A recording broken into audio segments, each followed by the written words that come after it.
टूटी गाड़ी, छाछ की झाड़ी। एक समय काशी राज्य पर ब्रह्मदत्त का शासन था। युक्तावयस्क होने पर वह बहुत अहंकारी और कठोर हो गया। बूढ़े मनुष्यों और पशुओं तथा पुरानी चीज़ों से उसे घृणा थी। कोई भी बूढ़ा पशु, हाथी, घोड़ा, कोई अन्य जानवर या पुरानी वस्तु पर उसकी नज़र पड़ जाती तो फौरन उसे नष्ट करने की आज्ञा दे देता। यदि कोई वृद्ध व्यक्ति उसके सामने पड़ जाता तो वह उसकी सफ़ेद दाढ़ी पकड़कर खींच लेता। ऐसे लोगों को नीचे लिटाकर बर्तनों की तरह लुढ़का देता। यहाँ तक कि बूढ़ी स्त्रियों को भी अनेक प्रकार से सताया करता। ब्रह्मदत्त की इन अर्थहीन करतूतों और अत्याचारों की कोई हद न थी। प्रजा बेहद दुखी और परेशान थी। वे लोग राजा के डर से अपने वृद्ध माता पिताओं को दूर देशों में छोड़ आए थे और उनसे दूर रहकर दुखी रहते थे। इस प्रकार माता पिता को अपने घरों से निकाल देने के कारण वे पाप के भागीदार बन गए। ऐसे पापियों से नरक भरने लगे, किंतु स्वर्गलोक खाली रहने लगा। उस समय स्वर्ग के अधिपति इंद्र का पद बोधिसत्व को प्राप्त था। स्वर्ग में किसी को न आते देख इंद्र बहुत चिंतित हुए। अंत में इस समस्या को हल करने के लिए उन्होंने एक उपाय सोचा। अपनी योजना के अनुसार बोधिसत्व ने एक निर्धन वृद्ध का रूप धारण किया। इसके बाद एक टूटी फूटी गाड़ी में 2 झाड़ियों में छाछ भरकर रख दिया। फिर 2 दुबले पतले बूढ़े बैलों को उस गाड़ी में जोतकर काशी के राजपथ पर चल पड़े।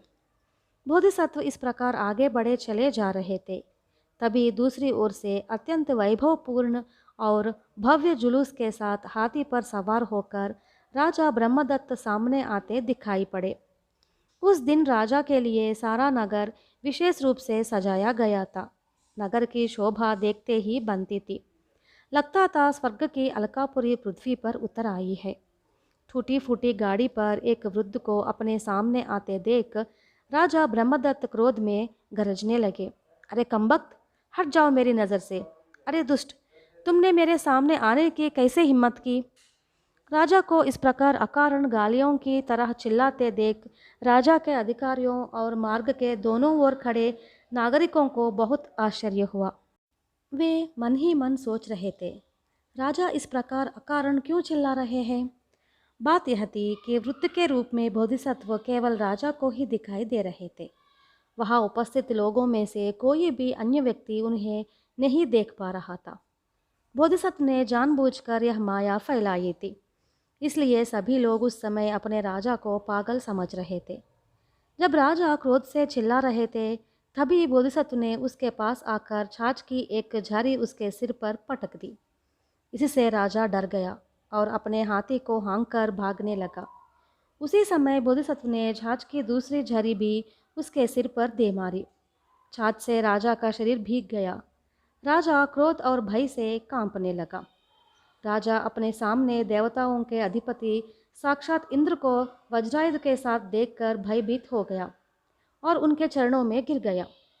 तभी राजा की आंखों के सामने से गाड़ी अदृश्य हो गई और छाछ की झरियाँ भी दिखाई नहीं पड़ी और सामने खड़े थे इंद्र अपने दिव्य रूप में। तब इंद्र के रूप में बोधिसत्व बोले, बताओ राजा, कौन घमंडी है, तुम या मैं। आंखों के सामने मद के छाने पर कौन अंधा हो गया, तुम या मैं। क्या तुम सदा युवा बने रहोगे? क्या तुम्हें वृद्धावस्था नहीं आएगी? वृद्धों और पुरानी वस्तुओं से घृणा क्यों करते हो? क्या तुमने यह जानने की कोशिश की कि तुम्हारे अत्याचारों से प्रजा कितनी पीड़ित है? तुम्हारी यातनाओं से डरकर लोगों ने अपने पूजनीय माता पिता को घर से निर्वासित कर दिया है और इस कारण वे पापी बन गए हैं। इस तरह तुम्हारे राज्य में पापियों की संख्या बढ़ गई है और उनसे नरक भरते जा रहे हैं। क्या यह सब तुमने जानने समझने की कोशिश की? तुम्हारे राज्य का कोई भी व्यक्ति स्वर्ग का अधिकारी नहीं रहा। वास्तव में राजा को चाहिए कि वह अपनी प्रजा को अपनी संतान के समान माने और हर प्रकार से उनकी सुख सुविधा का ख्याल रखे। पर तुमने प्रजा के हित के कोई कार्य नहीं किए, उल्टे उनकी संपत्ति बटोर कर ऐश आराम करते हो और तिस पर भी उन्हें सता रहे हो। यहाँ तक कि दुष्ट लोग अत्याचार करने पर भी अपने वृद्ध माता पिताओं के साथ अच्छा बर्ताव करते हैं। तुम उन दुष्ट लोगों से भी कहीं ज़्यादा गए बीते हो। तुम जैसे लोगों के अत्याचारों से डरकर निरीह जनता विद्रोह भी नहीं कर पा रही है। लेकिन याद रखो कि तुम्हारे व्यवहार में कोई परिवर्तन न आया तो एक न एक दिन तुम्हारी प्रजा तुम्हारे विरुद्ध विद्रोह कर बैठेगी। सावधान! इस तरह चेतावनी देकर बोधिसत्व अदृश्य हो गए।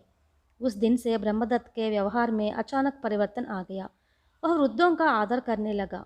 लोगों ने राजा में यह परिवर्तन देखकर दूर देशों से अपने माता पिता को बुलवा लिया और यथाशक्ति उनकी सेवा कर सुखपूर्वक जीवन यापन करने लगे। प्रजा सुख और शांति से रहने लगी। लेकिन किसी ने बोधिसत्व को नहीं देखा था। इसलिए अधिकारियों और प्रजा में बराबर यह रहस्य बना रहा कि राजा में यह अचानक परिवर्तन कैसे आया।